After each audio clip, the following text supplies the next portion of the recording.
It's honestly so hard to just keep your heart open and live a happy and balanced, harmonious life when things in the media are so toxic, like the Epstein files, a lot of ways about how our government's being run, a lot of world issues. It doesn't seem like that part of life is going to change anytime soon.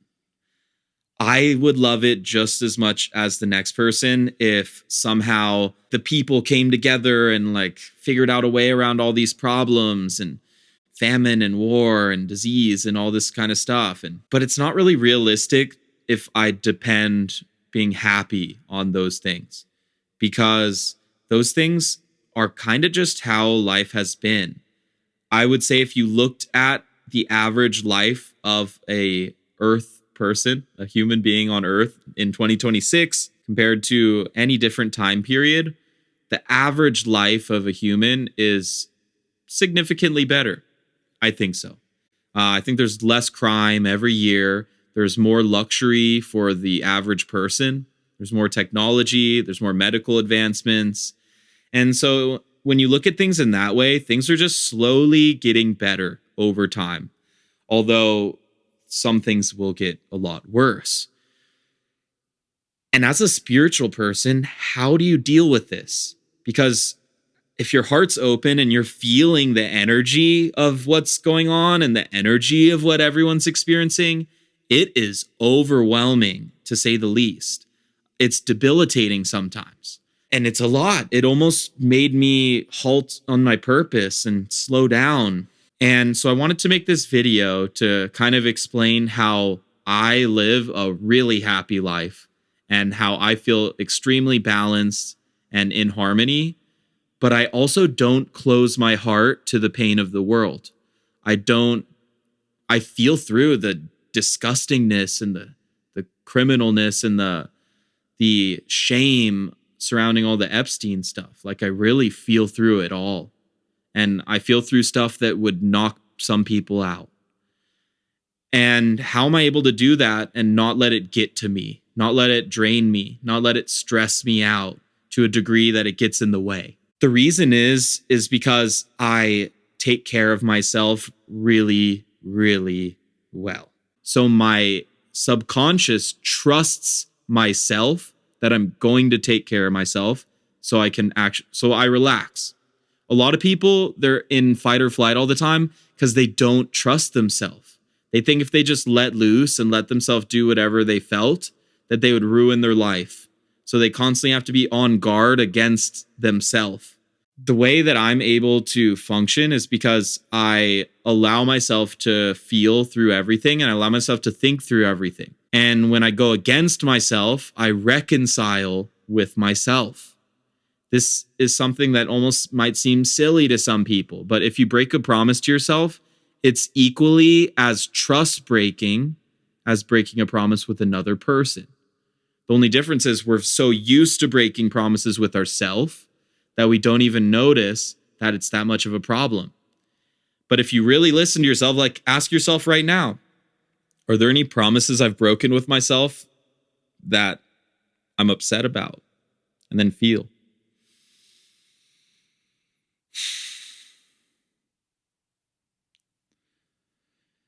What does it say? What does your subconscious say? Try not to give a logical answer. Try to let something arise from within. What's that deeper, quieter voice saying? Is it saying that you forgot about this or you promised that? What's going on? For me, it says, no, not anymore. Because I used to break a lot of promises with myself. But I'd say lately, and for a while now, I've been really keeping the promises I make with myself. Sometimes you can't just follow your mind wherever it wants to take you. You got to make sure your heart's on board and that your body's on board.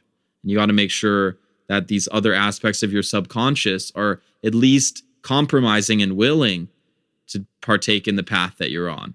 I'd say the most important thing that I do is I don't let things get stuck. If I feel something, like for example with the Epstein files, when I've felt disgust, I don't just jump into scrolling or anger, like getting mad at all of the people that did that. I take space from it, and this is a really powerful thing. I tell myself, that is not mine to hold. That is not mine to process.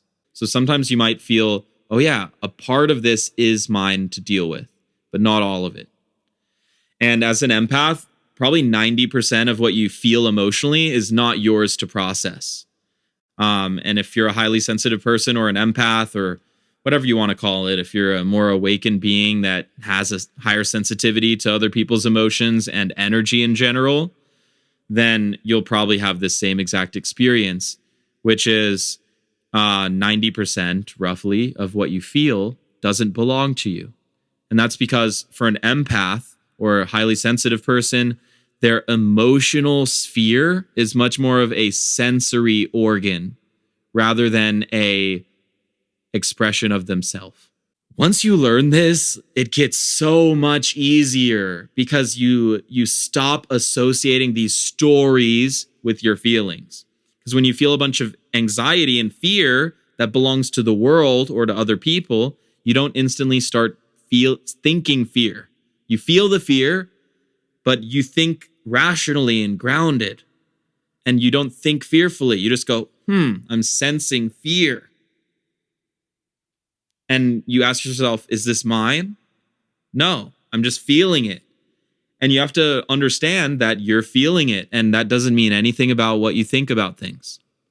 So a big superpower for an empath or a highly sensitive person or just a really awakened being is to realize that a lot of what you feel is more of sensing the world rather than expressing how you think or feel on the inside. And about 10% of what you feel is really from you. It's really how this human being feels that you're experiencing. And you realize, oh, I'm the sense. I'm like this softness that's like a membrane that's like picking up the fear. I'm not the fear.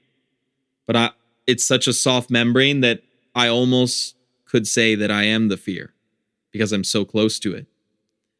And this is what happens when you're a more highly sensitive person, an empath, however you want to call it. You start learning that your sensitivity is not a reflection of your sense of self. It's a reflection of what's going on around you. And that's why you care so much about who you spend your time around and where you spend your time, and protecting those things is because you hold it so close to your identity. Instead of like me, where I go into this energy and I don't think of it as me. I think of it as a deep sense of what's going on in the world. And that allows it to not affect my mind. It's still painful. It's still painful. And it's still like it makes me wince sometimes when I'm feeling pain that doesn't belong to me. But it doesn't make me feel less of myself. It doesn't make me feel like I'm diminished in any way. Often, it actually makes me feel more present. I feel more myself even because I need to be there all the way. Otherwise, I'm going to feel really disconnected. So this is a slow process and you'll do it with one energy at a time. And there's probably like 7 or 8 like really heavy toxic energies that get stuck in most people's energetic system. But once you learn to observe them, then you can let them go. And if you meditate, you know what I mean. If you don't meditate, you don't know what I mean. And if you meditate rarely, you probably don't know what I mean. And the reason I'm saying this is just because you should probably just meditate more. And that's usually the answer to most problems, is you should just spend like twice that amount of time meditating. Like most spiritual problems, the answer is just like do a little more breath work or do more meditation, or show up more present in your day-to-day life. Not in a way where I'm shaming you or telling you you should and you need to. I'm just saying what works from my experience. And it's just my opinion, but this is what works. So over time, you become transcendent of your environment. And as you become more transcendent of your environment, you just become happy and you feel pain, but then it washes off you and you still feel happy. And you feel uncomfortable and then it washes off you and then you still feel happy. So I'm not telling you a way to avoid pain. I'm not even telling you a way to really suffer less. I'm just telling you a way to not stay stuck in it. I'm telling you that you're going to suffer probably more going in this path more often, but it'll lead to a more full experience of life. And after a while, you won't really suffer that much. The main thing that I want to impart with you is feel through it all. Feel through it all. Don't be afraid of any sort of energy. Don't think energy can contaminate you. The only thing that can contaminate you is unconsciousness or illusion.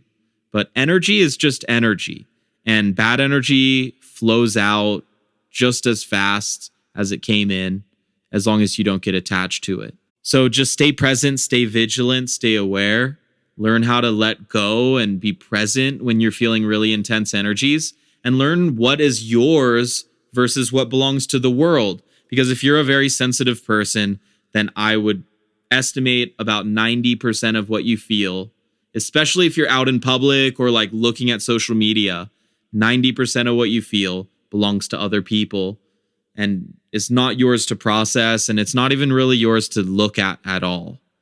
It's just there.